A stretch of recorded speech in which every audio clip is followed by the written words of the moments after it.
Assalamualaikum warahmatullahi wabarakatuh.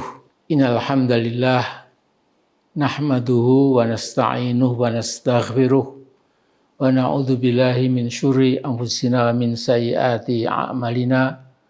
May yahdihillahu fahuwal muhtadi wa may yudlil falan tajida lahu waliyyan mursyida. Asyhadu an la ilaha illallah wahdahu la syarikalah wa asyhadu anna Muhammadan abduhu wa rasuluh. Allahumma salli wa sallim wa barik ala Muhammad wa ala alihi wa sahbihi ajma'in, amma ba'd. Saudaraku sebangsa setanah air, kali ini saya membuat imbauan pada Presiden kita Pak Joko Widodo, sehingga temanya memang Pak Jokowi hentikan manuver politik Anda. Jadi saya mengikuti dalam beberapa hari terakhir ini manuver berbahaya yang dilakukan oleh Jokowi lewat tangan-tangan kekuasaannya. Manuver yang tanpa ragu-ragu, juga tanpa rasa malu. Pertama, Mahkamah Konstitusi (MK) yang diketuai adik iparnya Anwar Usman memutuskan menambah 1 tahun lagi buat Firly Bahuri CS sebagai pimpinan KPK. Jadi Anwar Usman yang sering mengatakan tidak pernah takut kepada siapapun kecuali pada Allah Subhanahu wa taala, ternyata juga takut pada kakak iparnya Kakanda Joko. Nah, berikutnya tentu seizin Jokowi, Mahfud MD membentuk tim percepatan reformasi hukum. Tim ini terdiri dari pakar-pakar hukum kenamaan. Mereka bekerja sampai akhir Desember tahun 2023 ini. Itu rencananya. Tapi anehnya hasil tim tersebut nantinya berupa naskah akademis dan rancangan tahapan reformasi hukum itu diperuntukkan buat pemerintah yang akan datang. Jadi tim percepatan reformasi hukum ini sesungguhnya menurut saya ini menghina presiden terpilih nanti, karena presiden pilihan rakyat pada 2024 nanti diminta melanjutkan sebuah Indonesia yang menginjak-injak dan mengacak-acak dunia hukum. Jadi dengan kata lain, supaya lawless Indonesia tanpa hukum di zaman Jokowi terus dilangsungkan oleh presiden pilihan rakyat nanti. Nah, alangkah tidak masuk akalnya logika politik hukum Pak Jokowi. Ya. Sebuah kegagalan di dunia hukum di negara kita dipaksakan supaya dilaksanakan oleh pemerintah yang akan datang. Nah, saya tertarik dengan kesimpulan 2 orang wartawan Metro TV dalam diskusi mereka beberapa hari lalu, bahwa rencana Mahfud MD itu disebut sebagai politik mercusuar reformasi hukum, karena tidak bakal dipakai oleh pemerintah yang baru nanti, maka hasilnya pasti akan dibuang ke tong sampah. Jadi hanya buang-buang waktu dan mubazir, itu pendapat Metro TV. Nah, sementara itu, saudaraku, kita perlu bangga ya, dengan Profesor Dr. Denny Indrayana yang berani mengemukakan kritik-kritiknya pada berbagai praktek hukum rezim Jokowi yang tidak masuk akal sehat. Bisa dibilang dia memberikan leading opinion dalam melakukan koreksi terhadap posisi hukum dan posisi politik Pak Jokowi. Kepakaran ilmu hukum Indrayana tidak usah diragukan lagi. Bahwa Denny Indrayana diberikan kontrak mengajar selama 3 tahun di Melbourne University Law School dan diberi izin membuka kantor pengacara di Melbourne menunjukkan kualitas kepakarannya di bidang hukum, termasuk hukum tata negara. Jadi jangan dibanding-bandingkan ya. Lantas lihat juga Pak Muldoko dan beberapa anak buahnya yang tidak pernah kenal lelah untuk mengambil alih kepemimpinan Partai Demokrat. Cukup mengagetkan dan menggelikan menurut saya. Artinya apa yang sedang diperjuangkan tanda petik oleh Pak Muldoko dan kawan-kawan supaya ada fatwa dari MA bahwa kepemimpinan AHY ilegal, yang legal adalah kepemimpinannya, pasti semua itu sepengetahuan dan seizin Jokowi. Nah juga jangan lupa pernyataan Jokowi beberapa waktu lalu bahwa tidak ada kebijakan menteri, yang ada hanyalah kebijakan presiden. Apalagi Pak Muldoko adalah KSP presiden. Tentu dan pasti semuanya itu atas perintah dan arahan Jokowi.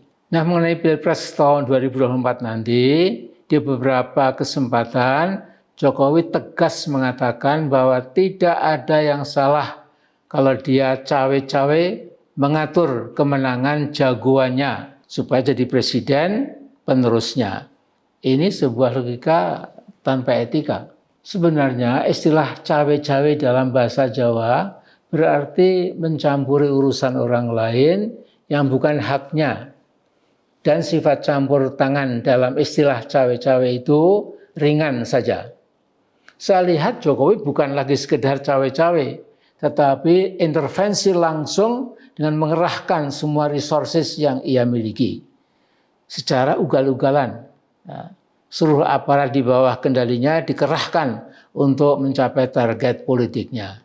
Nah saudara-saudaraku, target Pak Jokowi itu minimal dua, minimal ini. Pertama, melindungi keselamatan diri dan keluarganya, agar korupsi anak-anak dan menantunya, serta kamerat-kamerat dekatnya tidak dibawa ke meja hijau. Jadi dia perlu presiden yang akan bisa melindungi. Ya. Itu maunya dia. Ya. Dan yang kedua, supaya kebijakan politiknya yang menjadikan Indonesia jadi subordinat Beijing tetap diteruskan. Jangan sampai Pak D. Xi Jinping, Pak D besar, menjadi murka pada Pak D kecil, Pak Jokowi, karena rencana pencaplokan Indonesia secara perlahan oleh RRC menjadi sulit atau terhambat. Jangan sampai terjadi. Ya, itu versi Xi Jinping besar. Ya. Nah kita juga dikagetkan dengan peraturan pemerintah nomor 26 tahun ini tentang pengelolaan hasil sedimentasi di laut, dan dalam PP ini pelaku usaha diizinkan mengekspor pasir laut milik Indonesia. Ya. Nah padahal Bu Megawati ketika jadi presiden sudah melarang ekspor pasir laut sekitar 20 tahun lebih yang lalu. Jangan lupa saudara-saudaraku, Airport Changi yang dibangun tahun 1975 yang luasnya 25 km persegi, seluruhnya hasil reklamasi pasir laut Indonesia. Saudaraku, ini sekelumit cerita.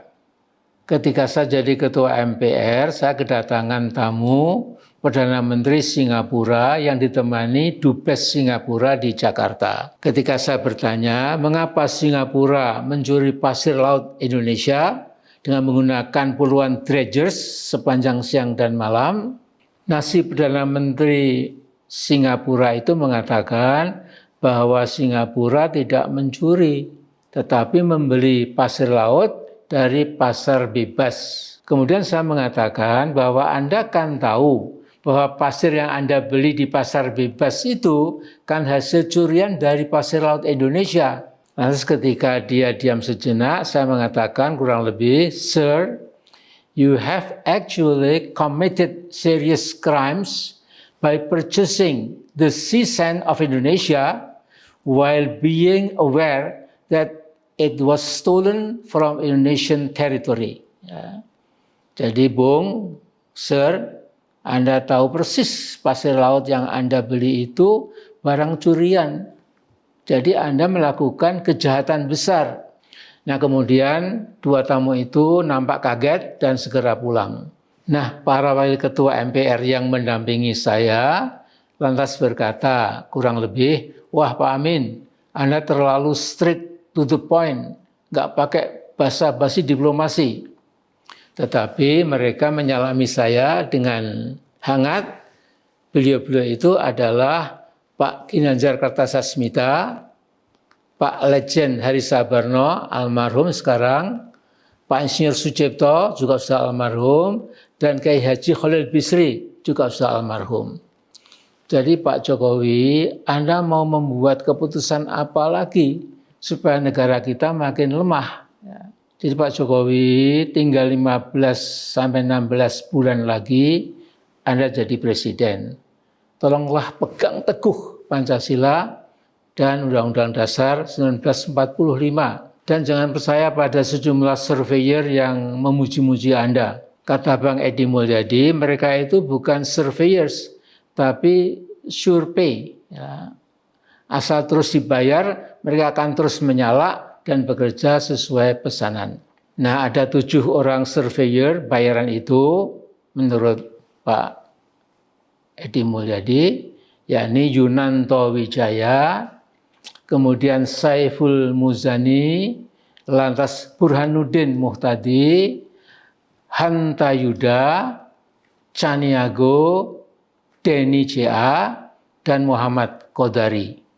Bravo, Bang Edi Mulyadi. Ya.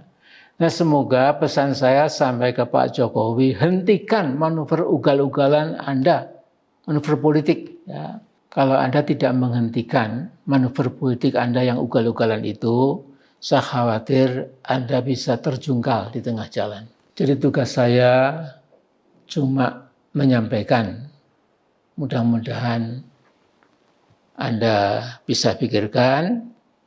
Matur nuwun. Assalamualaikum warahmatullahi wabarakatuh.